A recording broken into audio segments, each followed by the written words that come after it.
Non, non, Thank you, non. lovely. Magnifique. Merci pour cette belle programmation.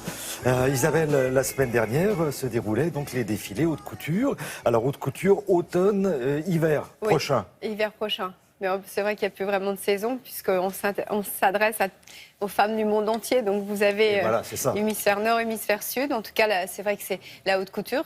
Ce sont des vêtements d'exception. Et là, je vous propose trois jeunes couturiers, Alexandre Vauthier, Alexis Mabille et Stéphane Roland. Alors, ils ne sont peut-être pas encore très, très connus du grand public parce qu'ils n'ont pas encore une grande diffusion de prêt-à-porter et des boutiques. Mais en tout cas, ils sont là, ils sont présents. Ils ont surtout des clientes, des jeunes clientes qui ont un budget illimité, des clientes, il y en a de plus en plus, des clientes de plus en plus jeunes, effectivement, et elles sont séduites par leur style glamour, sexy, ultra féminin. Il y a même des artistes qui apprécient le travail effectivement, de ces trois jeunes. Alexandre Vauthier est très prisé aux États-Unis avec les tapis rouges. Et c'est vrai que leurs robes sont là et elles font rêver les femmes. Et je vous propose de les découvrir.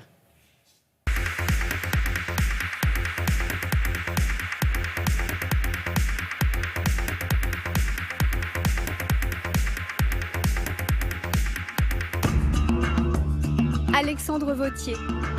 Je crois que la couture est le meilleur des faire-valoir et c'est génial que 2 fois par an on se rappelle de ce patrimoine français de l'artisanat qui est quand même exceptionnel.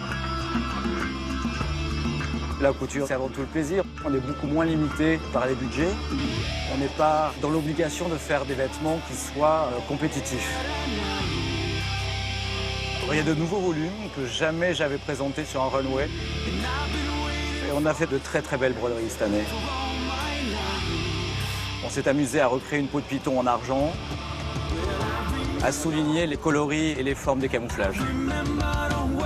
On est dans un thème assez militaire finalement, dans un espèce d'équilibre de parisianisme, quelque chose de très noir, de très résille, et quelque chose de beaucoup plus safari qui est axé sur tous les coloris, les beiges, les tabacs et les kakis.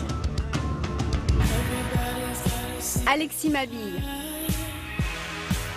C'est une haute couture qui est finalement assez traditionnelle dans le travail de la technique et de l'approche des matières. Et j'avais envie justement de travailler de manière très moderne, avec une attitude et une architecture extrêmement poussée. Chaque robe est très architecturée, mais en partant des techniques de base de la couture. C'est-à-dire qu'il y a énormément d'heures de travail qu'on ne voit pas dans ces robes, mais elles se tiennent avec des formes, des effets, des coquillages, de volants qui tournent, mais de manière très maîtrisée, de différentes longueurs sur les jambes, etc. C'est extrêmement volumétrique. La couture, c'est vraiment exprimer de la création, se faire plaisir, être assez instinctif. Et les clientes viennent à nous justement pour chercher quelque chose de différent et être exclusives.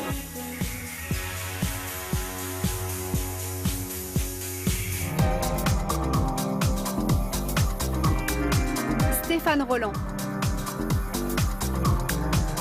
C'est une collection en noir et blanc avec un peu de coloris chair, un peu de gris pastelisé pour créer plus d'ombre et de lumière et de douceur, mais c'est une palette graphique extrêmement minimale où tout l'accent est mis sur la coupe, la force et la rigueur. Des découpes hyper sexy qui laissent entrevoir le corps, parfois avec beaucoup d'audace. Je présente ma collection comme une exposition d'art.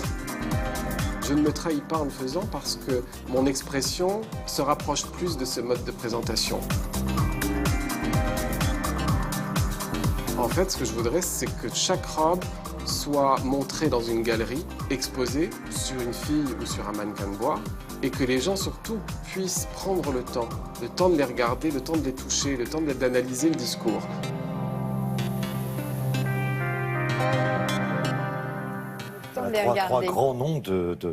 Trois futurs grands noms de la couture. À savoir quand même que ces trois jeunes prennent un risque considérable. Mais oui, parce qu'ils ont leurs ateliers. Donc Stéphane Roland, par exemple, il a une centaine de personnes qui travaillent pour lui. Donc voilà, il faut penser à l'avenir. Donc c'est vrai qu'il n'a pas fait un grand défilé. Il a présenté chez lui pour que l'on puisse admirer les vêtements. Parce qu'un défilé, ça coûte cher. Ils n'ont pas de grands groupes derrière eux qui vont mettre beaucoup d'argent pour des parfums, véhiculer l'image à travers le monde. En tout cas, voilà, ils sont bien présents et ils affirment surtout leur style et ça, c'est important. Et le préféré de Beyoncé, c'est Alexandre Vauthier.